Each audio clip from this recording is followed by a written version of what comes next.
All right. And so with that, I'm going to go ahead and introduce our guest speaker today. I am incredibly excited that we're able to do this. For those of you who don't know, this has actually been, I think, about a year in the making, Ben, right? So Ben and I met last year through one of the founding members of our community, Anthony Pinto.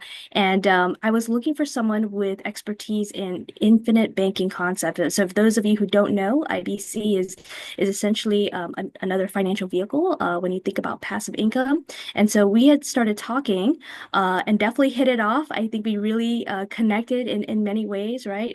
Not only Army, military, and he actually has special forces, right? Like SOCOM experience.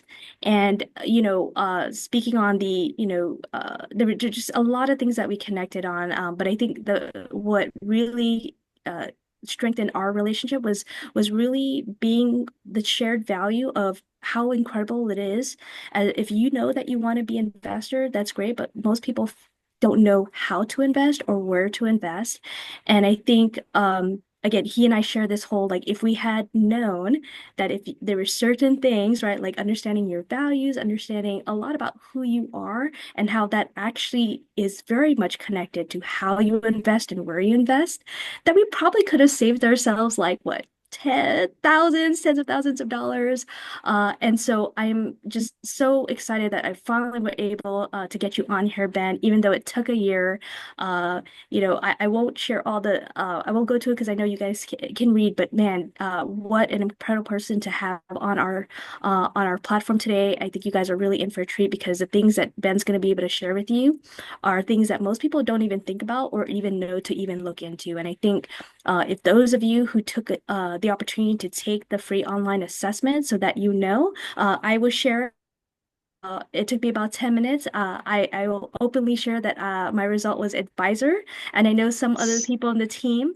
I think we have a couple precisionists, and a couple inquirers as well on our host team. So, Ben, I just want to share that with you, That's and cool. I will say no more because Ben, people are here for you. So why don't you go ahead and take the floor? I will stop sharing my screen, and you got it. Well, and thank you again for that warm welcome. It is great to see you all and be on the call with you today. Again, said, we got introduced by Anthony Pinto. Those that you know him know he's just incredible, great friend of mine. And we originally met at a multifamily apartment conference like back in 2018. And to Ann's earlier point about networking and putting yourself out there, it is super uncomfortable. I flew to Dallas. The only reason I got on that plane is because I knew there was this weird submarine guy that was also in Virginia that was driving all the way to Dallas for some reason. I don't know why Anthony drove, but he decided to drive. And he kept egging me on, like, come on, dude, you can do this. We had never met in person. And then we landed in Dallas about the same time. And we just hit it off perfectly. So he has become a lifelong friend. And I would just encourage you to go with that mentality that maybe you'll meet someone that's going to change your life or at least change somebody else's life. And that's why you're here today is to learn a little bit. So I don't want to talk about me. I want to talk about how to help you all. And I'm going to really try to not butcher sharing my screen. So we'll see how this works out. Bear with me. I'm going to try it through PowerPoint first and see if that will work.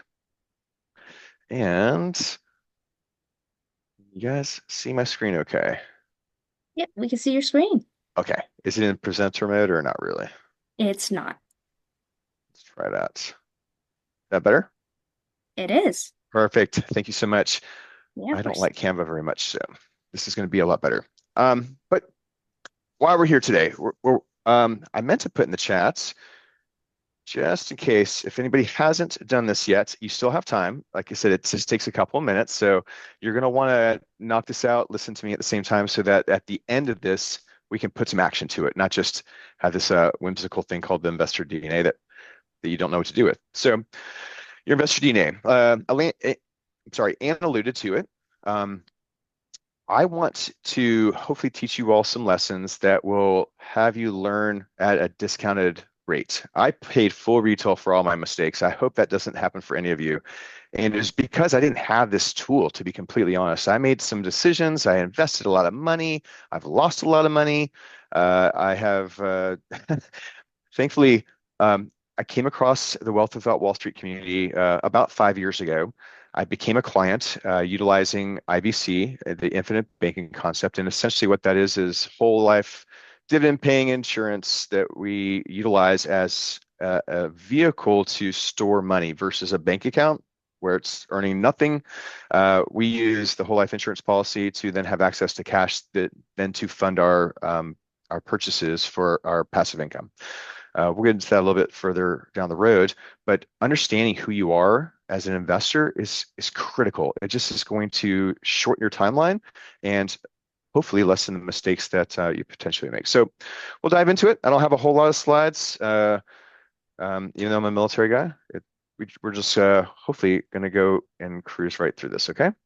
So here's our original founding members. If you ever listen to our podcast or see us on YouTube, this is Russ Morgan and then Joy Murray, uh, the idea guy and the Italian sound. If you listen to us, but they actually wrote a book about this. It's a little tiny ebook about the investor DNA, but we talk about it frequently because it's that important. And why is it important? Well, probably you've all thought about financial freedom in some aspect. The idea, the concept of how do I stop trading my time for money? How do I have my money work for me versus me working for money? And that's all we're trying to accomplish here. We're not trying to, I don't know, be the next Elon Musk or what have you, but how can we provide without having to trade our time for money? I like being around my family. I'm sure many of you do as well. And I don't want to sacrifice any of those precious moments if I don't have to. Um, so what do we talk about here? Robert Kiyosaki would talk about there's no such thing as a bad investment. There's only bad investors. And that's what we're trying to help along is make you all better investors today. Passive income. You've heard of it before. Just quickly in the chat, throw out a one if you're already receiving passive income. So I know like kind of who all is already participating. And there we go. Dane's in there. Okay. Just trying to get a good understanding of like who's got some coming in because whether it's $1 or $1 million. Yep. Thanks, Ann, Mark, Adam. Jessica. Yeah. Awesome. Whether it's $1 or $1 million, it starts to change our mindset. The hardest thing to do is earn that first dollar passive income. But once it starts just coming to you from your actions, man, it's a beautiful thing.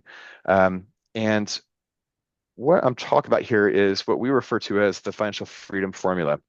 That's when our passive income exceeds our monthly expenses. In our community, in our mastermind group, in my coaching clients, we always refer back to your financial freedom score, and that's a percentage. It's just how much passive income is covering your monthly expenses. And so if we think about every dollar that comes into our little ecosystem, our personal family banking system, that dollar comes in and it can either go one of two ways. It can go towards passive income, getting more of it, or paying down monthly expenses. Either way, that adjusts our financial freedom formula. And ideally, we want to have 100% of our passive income covering our monthly expenses. It doesn't matter if we have our house paid off, we have no car debt, whatever. We can never outsource the cost of living, food, electricity, like the necessities in our world. We still need to have a means to have those paid for. And ideally, it's through passive income. So lo and behold, the investor DNA.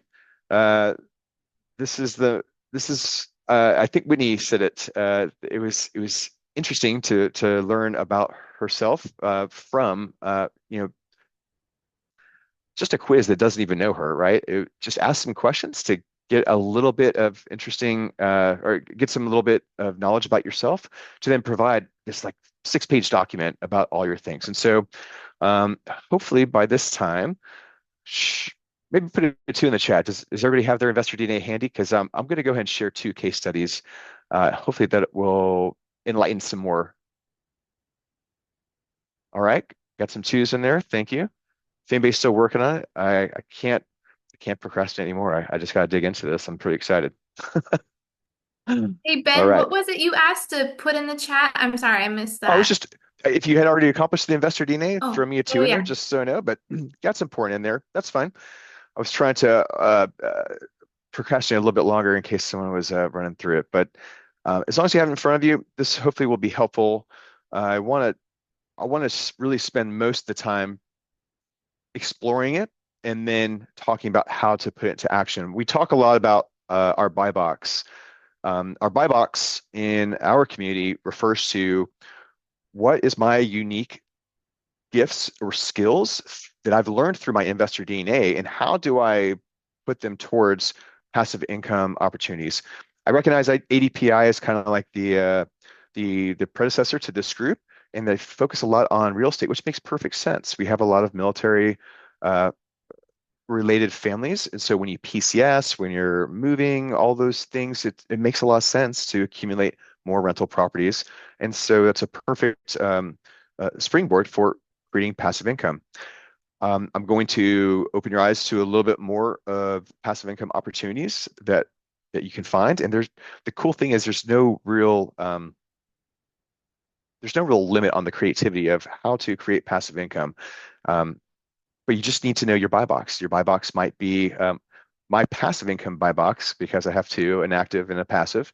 My passive income buy box used to be I only buy multifamily apartment buildings in the southeast portion of the United States of America. That was it. If it was out west or up north, it was outside my buy box. It was an easy no, but that also aligns with my investor DNA. So let's dive into a little bit case study. We'll use my profile first. So in mind, I'm a persuader, which really I don't know all the names. I'll be truly honest, but I do understand the codes here. So ID. I'm not sure if you can see my mouse moving around, but the I is an energetic, optimistic person. They like to be involved. Uh, this probably doesn't sound really good coming from a special operations guy in the Army, but as far as my investment philosophy goes, I tend to ready, fire, aim. A lot of us might be the opposite. We want to get ready, we want to aim really, really, really well, and then we want to fire. That's not my profile. My profile wants to go fast. And so not only does this help us to understand ourselves, it also helps us to understand our blind spots, perhaps, especially when we want to partner with people that will help us with our blind spots. Um, so that's my primary. My primary is an I, and my secondary is a D. D's are they're doers. They're the drivers. They're results oriented. They like to be in charge. And so you'll see a little bit more. I'm not going to go through the whole profile. Maybe in the facts or the Q&A afterwards, I can dive into a little bit more, but there's so much great content in there for you to look over and read. It kind of is self-explanatory, but one thing that I find my coaching clients always kind of get a hang up on is, I believe this is page 5. So these little graphs, it's super interesting. So in the first graph, and if you have your profile in front of you, I encourage you to scroll down. It might make a little bit more sense when we talk about this. But on the left side, this is like how we perceive our environment needs us to be. So it's the perception that you kind of want the public self to show. And you'll notice that the color that links the circles is your dominant color. For me, this goes right along with my profile, a high I, a lower D, and then you can see on the left side we have a scale here, and then it significantly drops down to S and C. Now, something of interest, if you have just one of the disc profile, and this is all this is the disc, if you've had this assessment before, if you only have one, like I, and that's it, that's perfectly okay. That just means that more than likely on your graphs, there's going to be quite the difference on your primary to your second or third traits there. For me, my I and my D are pretty close, and so when it goes down to decisions under the I, it says spontaneous. That is not me at all. That's where my D comes in. I'm very decisive when it comes to decisions. I'm not whimsical on my decision-making process. I'm not like, yeah, let's just go ahead and do that. No, it's very decisive, and it comes with a lot of information. So when we come down here to the middle graph is interesting because this is how you react under stress. This absolutely is me, because when it becomes a stressful situation, and for our military folks in the room, that might be a combat environment, right? My S tends to jump up, which is super interesting, right? That means, especially for my decision-making process, instead of being super decisive, nope, we're doing this, execute, I want more of the group effort. I want to know, if I'm the NCOIC, I want to know what my commander's thinking, and vice versa. I want to have that conversation. I'm a little bit more conferring, but I the dislikes in my stressful situation go back towards the D, inefficiency and indecision. I just cannot tolerate that. Now, what does that mean for investments? Well, it means I probably shouldn't find myself in stressful situations to begin with, right? But then we have our third graph over here, and that's how you see yourself. Most times with my coaching clients, I see that the stress self and then what you perceive yourself to align pretty well. You can tell by the numbers, both the middle graph and the right side graph, that they're pretty consistent with the exception of the S. Again, under stress, I go up to I want more of a group dynamic conversation. I think that's really important in teams. But the way I see myself too is still that high I. Um, I'm, do we need to wait until questions, or I want to make sure I'm not leaving anybody behind? And does anybody have any comments or questions on this before we move on? Because this is good.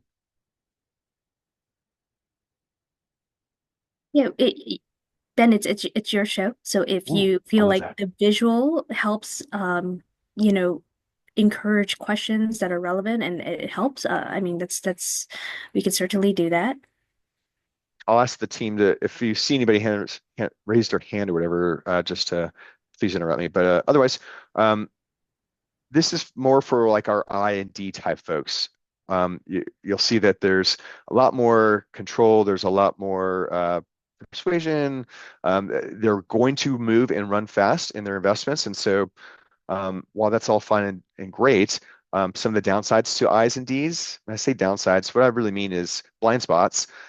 I'm not going to pay attention to the details. If you give me a 60-page prospectus on your multifamily deal, I'm not reading that material. I'm going to look at a couple figures like, yeah, sounds great. Let's do this.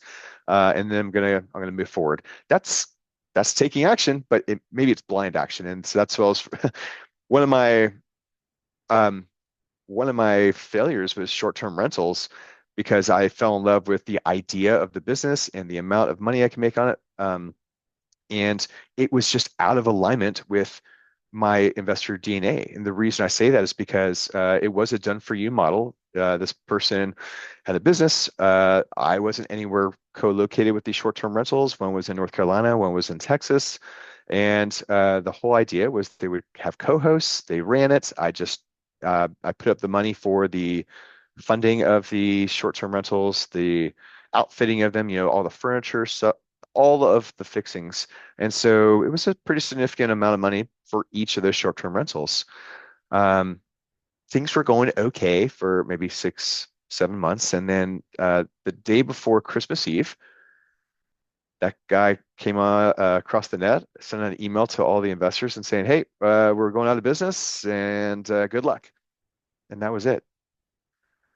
So what would have been a strong suit for my profile, which is to make a decision, go have go have other people, a team of people, go do these investments for me, and I just get on a call once a week or every couple weeks and have a conversation. All of a sudden, like overnight, right before Christmas, I became the operator, and that is not my strong suit. Um, One of the short-term rentals, I like telling horror stories. I think it's important for you to for you to know these things. One of my short-term rentals, the landlord, because I didn't actually own the real estate, this was an arbitrage model, meaning the person that was supposed to take care of all this, the business that I invested with, they had a lease, a master lease with the landlord, and then the co-host um, for the short-term rentals on the various platforms, Airbnb, Verbo, that kind of stuff. Well, the landlord apparently didn't know that that was going on, and so they flipped out. They wanted to keep me from retrieving the roughly 20K of uh,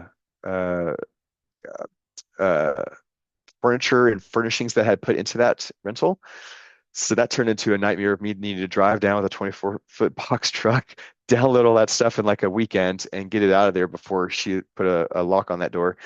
And then the one in San Antonio, Texas, the market got flooded. And so I lost a lot of money doing something that was against my investor DNA.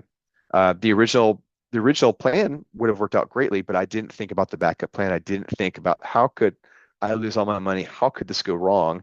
And am I in the position to action that if it went wrong? So I wanted to use that example. The next profile we'll use is a colleague of mine. Now she is a CS. Maybe some of you guys fall into that category. I think Andy said there's a few on the team that might be precisionists. And what does that mean? So the other two profiles in the DISC profile catalog are C. C's are typically cautious, they're analytical, and they want to know the details, right? They love their spreadsheets. They are like the perfect counterbalance to someone like me. They're going to they're going to look through that that whole PPM, right? And understand it and ask great questions about it. And then you have the S's. These are more of our people-oriented folks. They're steady, they're dependable, they like consistency. That's this type of investor profile. And so when we go down to that, down in the profile to the graphs, for this profile, you can see again, graphs number 2 and 3, the stress graph and then the personal graph, they mirror each other pretty significantly, right? Like almost perfectly with the numbers. But when we look at the environment that she is in, and how you believe others expect her to react, it's a lot more even keel, right? The the eye profile, looking to persuade and be enthusiastic and everything, it drops way below in her when she's stressed or when this or how she thinks herself. But she believes she's expected to be a lot more team oriented. Uh, Still really high on her C, right? Still really wanting to know the details of everything, but her strong suits are brought up with the community because she's able to um, accept that she needs to have more of those responsibilities and be more decisive and interact, but she's more comfortable leaving the peopling things to others. And so, and I wouldn't be surprised if maybe the low I piece happened on yours, just from what you stated about like not wanting to be in the limelight and the attention and what have you. Not to put you on the spot, but that you could see that the huge difference too when she is along with the group at work doing our thing. She's up here around like a negative 2, I'm sorry. But normally she likes to be down there like that -7. So there's just a huge disparity. It's interesting to know that about like, can you perform in that role? Yes, but what's your natural state? Well, if your stress state and your and how you see yourself, your mirror image, if they are, I would say those are more what you want to focus on versus this first one. This one could be work. These are going to be more genuine to like how you actually react to things. Can you stomach when there's a capital call on a syndication? Do you just want to invest in notes where it's supposedly pretty boring way of investing funds? And so um, that's the CS in a nutshell. Um, Hopefully that aligns a little bit. What does this all mean? Like what? I don't know if anybody actually knows who Austin Powers is. I'm old, but hopefully you know who Austin Powers is, and this is funny to you. If not, then I apologize for the terrible humor. But what this all means is now that we understand a little bit more about our investor DNA, we need to put it to action. And what we created was something called the your passive income matrix. And I'm going to pull that up now. After the call here, I'll make sure that it's out there for each of you to be able to get, so that you can utilize this. So you don't need to take notes now or stress about it, whatever. But we talked a little bit about earlier in the call. Yeah, There's a Ben, if you whole, could, yeah, if you could zoom it in just a let's little, do that. so we can follow you as you talk through. Yeah, is that Going, better? just a little. There you go. That's better. Thank you. Okay. Yeah, thank you for that. Um, as I kind of mentioned at the beginning of the call, there's so many different types of passive income um, opportunities. You just need to know what fits your profile.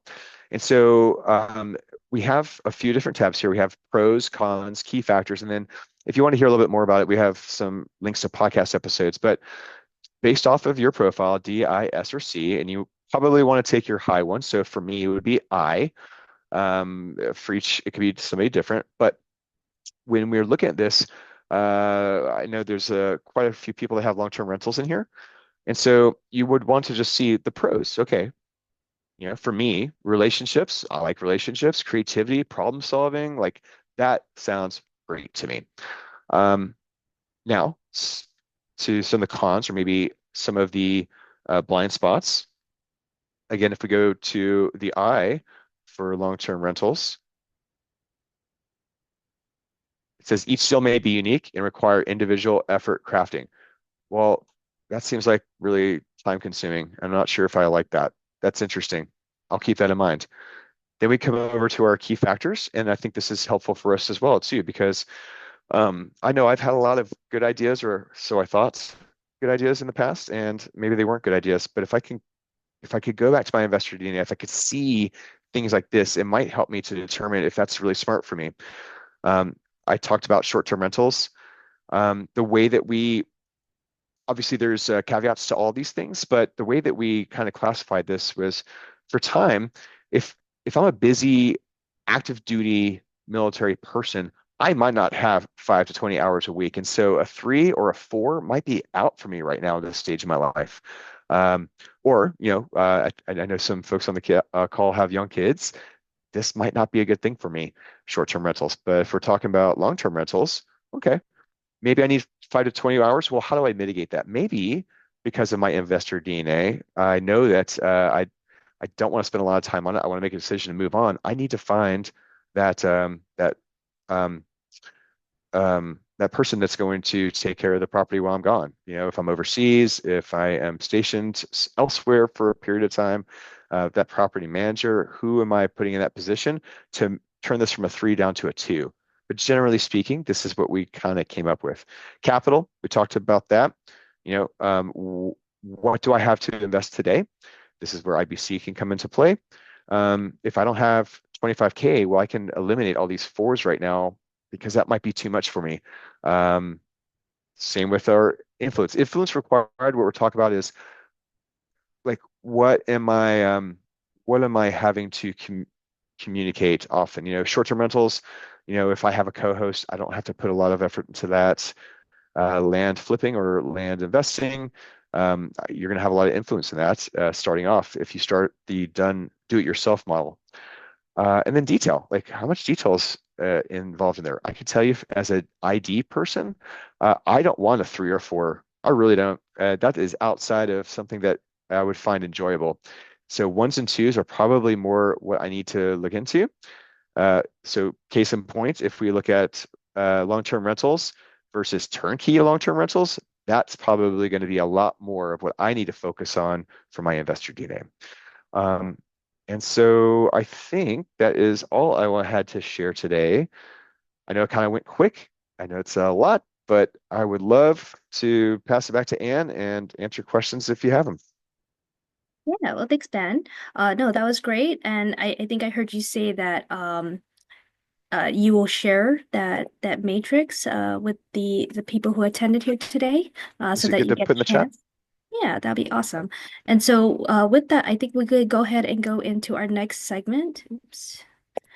In to our questions. So now we'll go into the live Q&A. And so everyone, this is your opportunity to hit Ben up with all your burning questions about those of you who had a chance to take the online assessment, and if you had specific questions for you, and then or anything else related to this. And so if you can, if you could just kind of raise your hand and put your either raise your hand or put your question in the chat, and I will use the chat to kind of moderate those questions. So does anyone would anyone like to start off? Oh, go ahead, Whitney. Thank you, Ben, for sharing that. That was super interesting. Man, I've been in that position where I'm like, this investment does not feel good on the inside, and I'm not happy. And that feeling, especially if it goes sour, and you're like, man, if I were to do that again, I would do it much differently. So I Right. appreciate the thought put into this because I hope it saves people headaches because I know for those of us who have been doing some of this for a while, we've all had headaches and it sucks. So, Right. I'm You might just be selfish. out of line. You might be out Yeah, of alignment, right? With right. what, Maybe. Yeah, for sure. So I did your quiz and I am really selfish. I'd love for you to look at my charts. I put it in the chat under WH gotcha. for Whitney Hayes and I'm looking at it and like my let's see, my middle one and my right one, so my private and they're similar, but like my public self is different from Hmm. my private self and my core self. What does that mean? Yeah, your public self could be um, what you're expected in your environment, like maybe as a spouse or if you're a stay-at-home person, a spouse or parent, like kind of what you're expected to be like there, or if you're in the workforce, like what is that environment? In special operations, like I showed you on mine, it needs to there's a lot more ambiguity in things. And so my environment, I had to adapt a little bit more than what's outside of my comfort zone, which would be my middle and right side graphs. Does that help at all? Yeah. So like your let's just say you work with a lot of teams, like in your left side there, your public one, if you work amongst teams a lot, you're probably going to feel the need to be more team oriented. That's where the I comes up. You want to, hey, Anne, what do you think about this? You're very more, you're much more cognizant of the need to involve everybody, and that's where that I starts to slip up. That's where the I climbs up there in your public self because of the environment. Now, if you had it more your way, you're probably more comfortable making decisions without the team's information or knowledge. That's not a bad thing. It's just something to be aware of that you do allow yourself to be more open to those conversations in a certain setting. But under stressful situations, you're like, nope, we're just doing this. You can see your D in your middle graph is higher than your I. So you're comfortable making those decisions, being decisive and moving out. You don't really need to have input from others. Um, Everything else looks pretty consistent though. But I would ask if that's somewhat accurate for you. I'm no tarot card reader. I'm sorry. No, no, that's pretty accurate. No, yeah. Thank Okay. you for Yeah. explaining the difference between the different ones. I was curious about that. I think there's so many great things in the investor DNA to read and to see the famous people that you are aligned with, perhaps. But to understand those graphs a little bit better, that really starts to help out too. Like, especially when I know I'm in a stressed position or I'm going to go into a stressed environment, I'm comfortable where I'm at, but it may, if we're talking about any other profile assessments, it may put somebody else down on the team, or it may shut somebody else down if I'm going in there and saying, nope, we're doing it this way. Um, if it's a stressful situation, hopefully in investing, we're not having any bullets flying, but in combat situations like that, like there's no time to go ahead and kumbaya around it. It's just execute according to the plan that we made earlier. So hopefully we don't have any of that in investments. No war zone, D-class investments in rental properties, please. Thanks, Whitney. Any other questions? Does that answer? I'll just want to add on to what Winnie had shared. So I would say I've done other assessments. I've actually done the DISC assessment before for communication. And so when I did it and I saw that, how it was very aligned, right? It was actually the exact same profiling. And it's crazy. It's amazing to think what type of work had to go under to become that accurate. Like it was unbelievably accurate. And then of course I stop and I reflect on my 20 years of doing so many different types of investments and how much, kind of we talked about earlier, like, gosh, if I had only known, I could have saved myself not only the stress, not just the money, but the stress that because I was trying to do an investment, and not realizing that there were certain things about myself that why it wasn't working because the investment wasn't working. It wasn't working because it just was not aligned with who I am and the things that I enjoy doing. And so I think that for me was very enlightening in going through this process. And so I'm curious because I know some of us did get a chance to take the assessment. So I know for me, it was like scarily accurate. With the raise of anybody else who took the assessment who were also like, wow, that's crazy how accurate that was. Okay, awesome, cool. So th if that helps anybody else on this call who didn't have the chance yet, I think you have enough evidence here that it is well worth your 10 minutes of time to figure out what that looks like for you. Because as Ben shared in that matrix, when you look at there's so many different investment opportunities, but you can't do them all, right? Because there's only so much time in a day and there's only so much money you have to work with.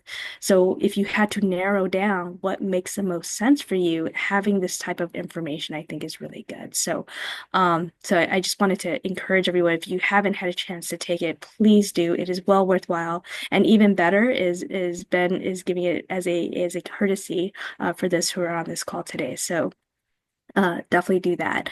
Um, any other questions? I'm monitoring the chat.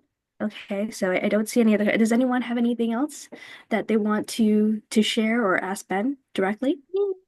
Yeah, I'm happy to talk. Like, especially, you said uh, CS investors, right? And syndications. If anybody's unfamiliar with a syndication, so the best way I can explain a syndication is if you want to travel from Guam to Virginia or Hawaii to Japan or whatever, you're probably going to take an airplane.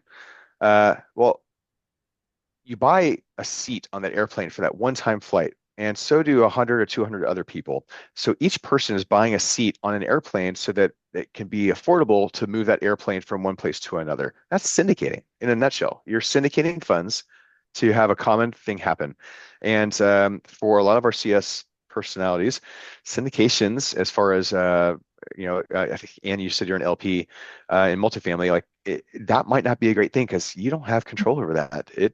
You're an LP, a limited partner. Whatever the management team does is what the management team does, and you're just there for the ride. That And I might be could out of definitely tell alignment. you, yeah, no, you're totally right, Ben, because yes, I learned the hard way that that was not the right investment vehicle for me. And so yes, thank you for pointing that out and sharing. It looks like Didn't mean Ari, to didn't mean to Ari, point you did you out. want I'm to? sorry. No, no, no, it's cool. I am happy to be the person who learned the lesson, and hopefully, if someone could benefit from that, I'm all about it. So I'm totally transparent. I have Amen. no, it doesn't, I already learned my lesson, so I'd rather someone else not lose out. All right, Ari, go ahead. Yeah, so Ben, thank you so much for the wonderful Thank you. presentation. I am curious to see how often do you recommend people to take this test, and if you have seen any change as people, we could say mature or learn, or as your environment change, have you seen change on the results of the test? On the results of the test, Yes. you mean like Like has someone changed in the test? Like if I'm an ID, will I always be an ID? yes, the meaning like, okay, I took this test 6 months ago, but now I went to this academy, or now I went to this training, or now I have a new knowledge. Do have you seen that information, or now I'm not in Okinawa anymore. I'm now in the States surrounded with a different group or maybe different opportunities. Have you seen that, you know, to change then the result of the test? I'm curious to see um if no, this is pretty much your test, and I don't recommend that you take in, every 6 months, or yeah, I think change, just give it a try and see what happens. No, Ari, that's a great question. Thanks for asking that. I have not seen that. I've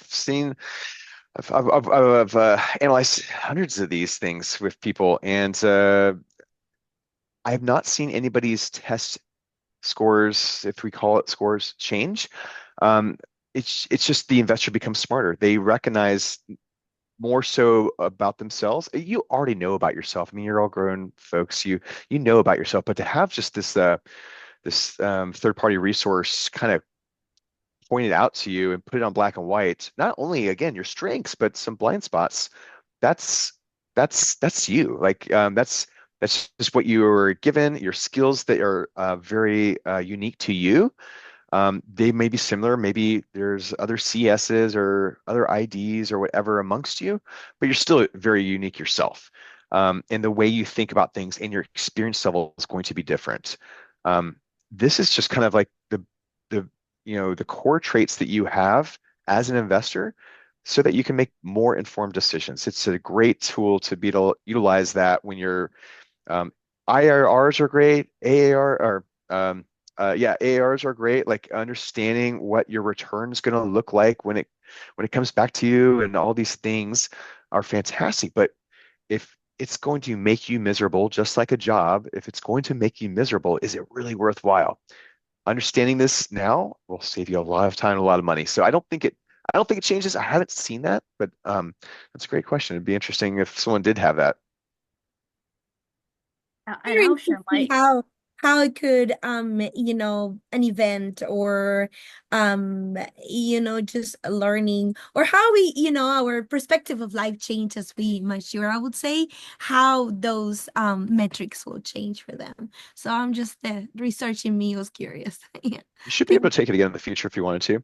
Um, as you. far as people, I also dropped my email in there. You guys are welcome to email me. There's a link to our community. Should you want to come in and see our podcast and all the things we have there, but pretty much anybody that works with our IBC client coaches or our financial freedom coaches is me and another guy named Jonathan Day. We have everybody do these investor DNAs because it's that important. It's the building block to then understanding your buy box. Once you understand your buy box based off of your unique skill sets and risk tolerances and all that stuff that the investor DNA teaches us, we have our buy box, then we go find our investments. Then we go find the passive income streams that are not going to be a headache to us, not going to keep us up at the middle of the night, and not cost us a lot of money. Like I said, I've paid full retail for a lot of lessons, and I really hope to not have that happen to anybody on this call. Thanks, Ben. And I was just again sharing my story. So I actually started. I knew early on.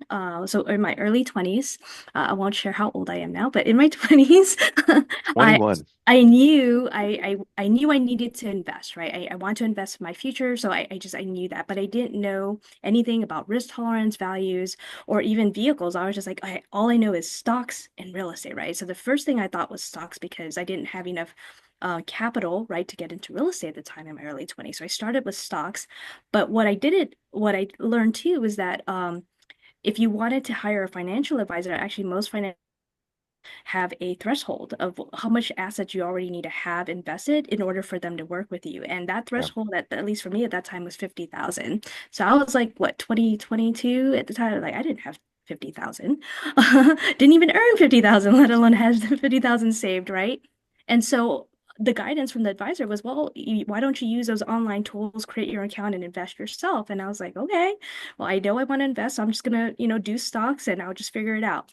Man, I can't tell you how much time and stress that was because that was not the right investment vehicle for me. I am not that kind of technical.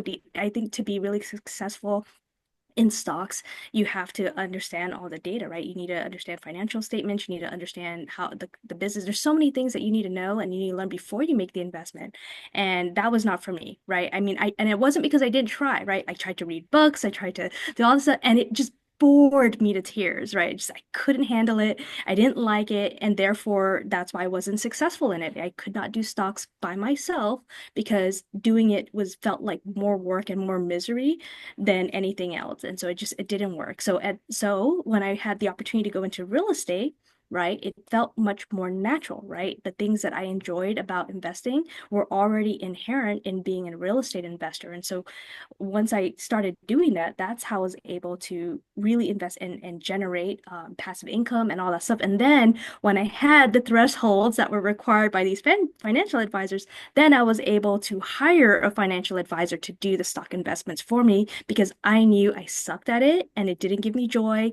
And so I just needed to hire someone to do that for me, and that was okay. And now, a couple decades later, looking back, it has not changed. All right. So to your point, like I didn't know what I didn't know then, but I learned, right? I paid full retail for those lessons. But 20 years later, I look back and I think if I had known, I know now who I am as an investor knows rich, but if I had known it definitely would have applied then. I just didn't know. And so even today, right, a couple decades later, I don't try to invest in stocks at all myself. I still have my financial advisor. And with real estate, that has always worked well for me, and I just do more of that. And so that's so to share, personal experience. If I had known today, or known then what I know today, I think I would have been better aligned with the types of investment vehicles. And I think the characteristics that I had then already existed. And now looking back, right, in hindsight, those things about me are still very much true. I just gotten better, and compounding it and accelerating in the vehicles that I already know I'm really good at. So, That's so well, good. hopefully Robert that helps. Helms. Yeah. Sorry. Yeah. I was going to say Robert Helms from the real estate guys would say get rich in a niche. I like that. Get rich in a niche. All right. Anybody else would like to share or ask Ben any more questions? Yeah, I'll share. So yeah, as you can see on my graph there that I dropped in the chat, I'm pretty even keeled all across. But Yeah. I going back to kind of Ari's question comments. Yeah, I've taken this test for different purposes. This is the first time I've done it for investor DNA, so this is pretty cool. And then sharing that that matrix is going to help because that kind of in alignment with my results here. I was like, there's something missing. How do I know my DNA? So then I needed that matrix. So now that I Perfect. have that's awesome. That answers all my questions. But anyway, what I was going to say earlier was over the years I've taken this test, whether it's the DISC test, 16 personalities, or Mm. True Colors, or Four Lenses. Um, all of my results have always been exactly this. And over the years, it's never changed.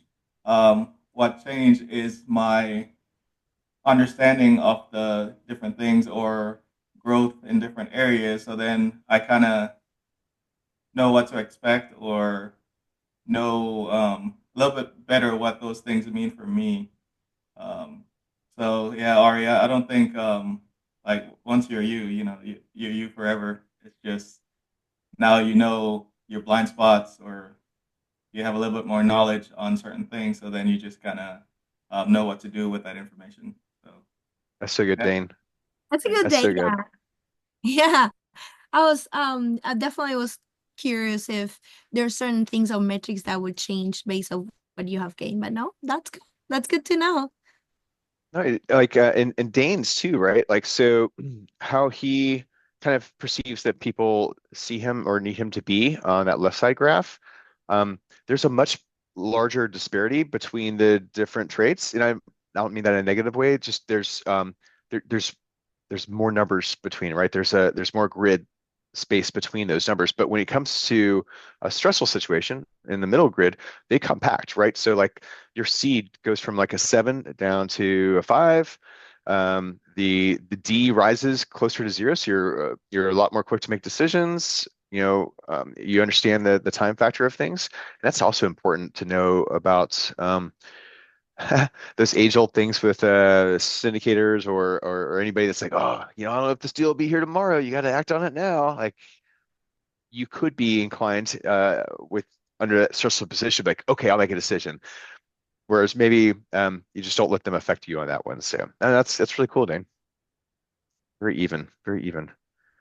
It's I don't see any other questions right now, so I'll I have bring another this up. question for you, Oh, Ben. go for it. Because I think we have another just a couple more Oh, minutes. But yeah, we're good. so I'm curious if your spouse took this assessment and if her results complemented yours, and if that changed your dynamic in selecting investment vehicles that impacted your household and your family. That's a great question.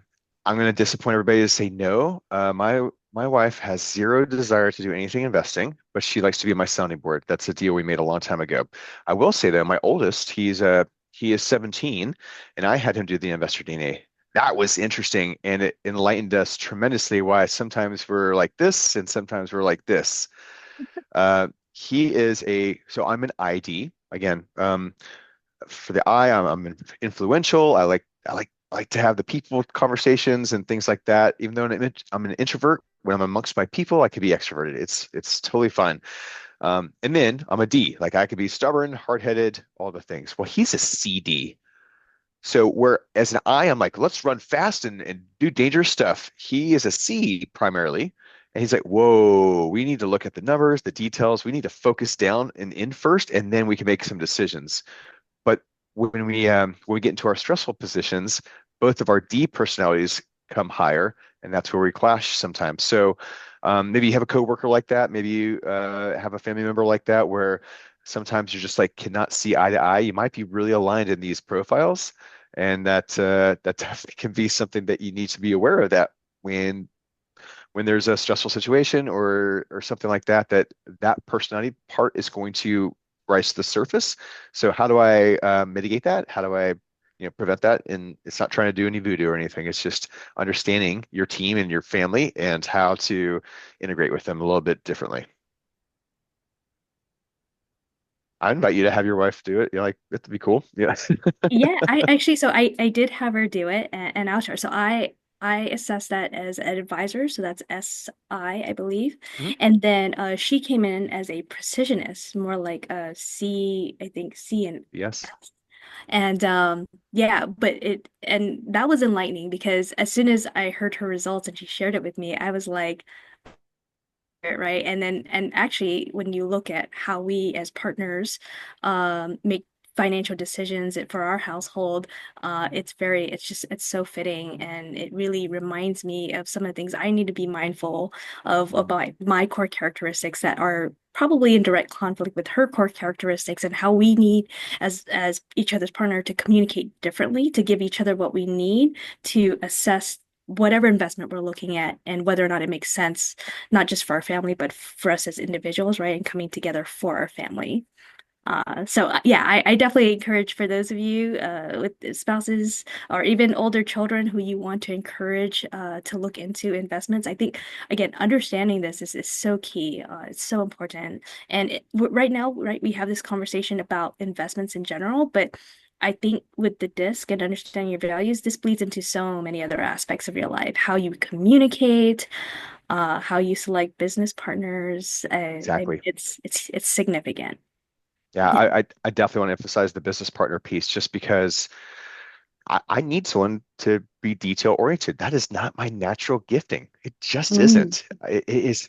It sounds so boring to read all that paperwork. But for somebody else, they get lit up by that. They really enjoy doing that. How do I find that person? And then together, we're better off because they might just go through the analysis paralysis stage, and they're like, "Ooh, man, I I got to keep educating or keep researching or educating or researching." And I'm like, "No, let's make a decision."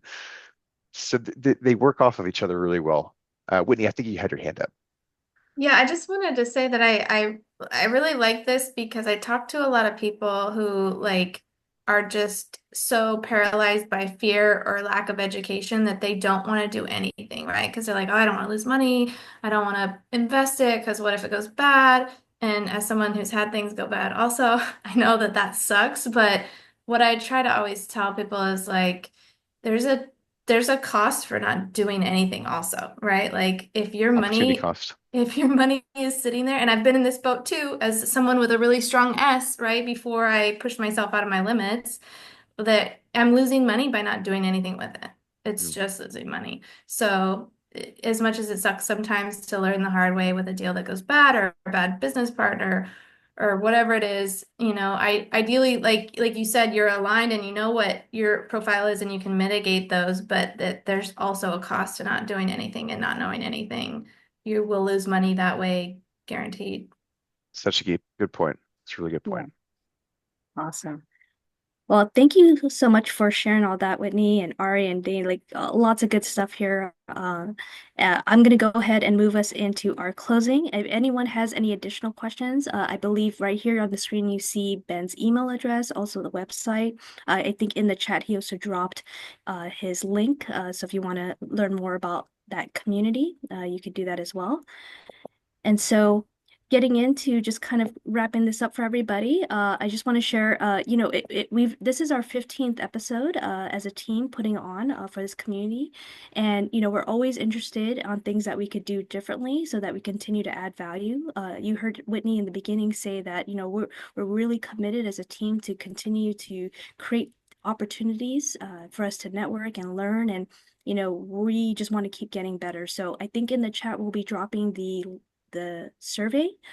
Please take a couple minutes and just share with us your thoughts on what you experienced today, and if you have ideas of what we can do better or differently, we're very open to that. Because for us, it's not about us, it's about our community, and we just really want to grow and exchange in a way that we know will further everybody. So please do that. Right. And then this is our second event of the year. I wanted to just go ahead and share our entire program for the year. So because we already have dates, you can now start saving the date. So next one up will be in May, May 17, and that event is how to choose the right legal entities.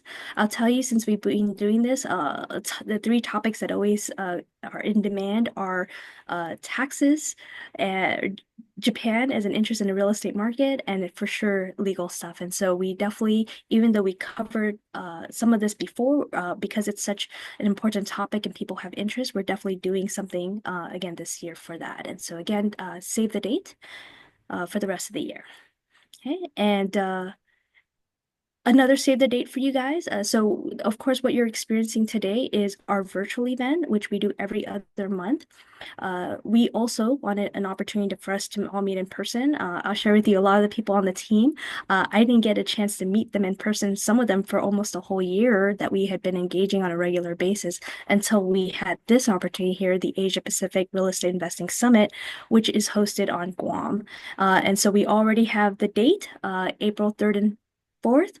It'll be here on Guam over the Hyatt Regency. For those of you who don't know, that actually and have kids, that's over the Dodea spring break. And so the idea is you're probably going to travel anyway. All we're saying is why don't you come to Guam, make Guam your tropical island vacation destination. Bring your family. We'll do some educating, we'll do some networking, engaging, all that good stuff, and then you still get your tropical vacation with your family. And guess what? It can actually work out where it's a business write-off for you if real estate investing is your thing. And so definitely wanted to get the word out that what we do differently compared to other real estate investing conferences that are available worldwide is a couple things. One, it's actually in this part of the world. Most of us here in this community usually have to get on a plane and fly stateside to experience one of these things. And so now to offer something in this part of the world is, I think, really cool. The other thing is the cultural aspect that you'll get to experience. So this is just an example of the program that we do. But you'll see to the bottom, we're very intentional about laying over cultural experiences that are very unique to Guam. And so that and the key thing is the entire program is really designed to encourage people to connect, right? So yes, you're gonna get your education, yes, you're gonna network in a conference room, but we're also gonna get you out of the conference room and either be on the beach or be doing some cultural things. And that way the types of conversations you have are a little different, right? And you get to know each other a little more because as Ben and I talked about earlier, it's yes, you could get the information, the knowledge, but it's how you execute on that. All that matters is that you get started. And so, yes, come to the event, have a good time, but make those connections, those lasting relationships. So when you are ready to start in whatever investment vehicle you choose, you have the people to support you to get that going. That's what that's all about. So save the date. All right, Whitney, I'm going to turn this over one to you. Yeah. Hey guys, quick plug for all our socials. If you're on Facebook, Instagram, YouTube, please like and follow us. These are great because we push out all the information for all the stuff we have going on, whether it's the meetups in the different locations across the region or for our upcoming investor virtual meetups. Like we push all the information out on these, so please follow us. We will be pushing out the recording of this on our YouTube. So right now we have our last meetup on our YouTube, and we're starting to slowly put in like our historical ones from last year in there.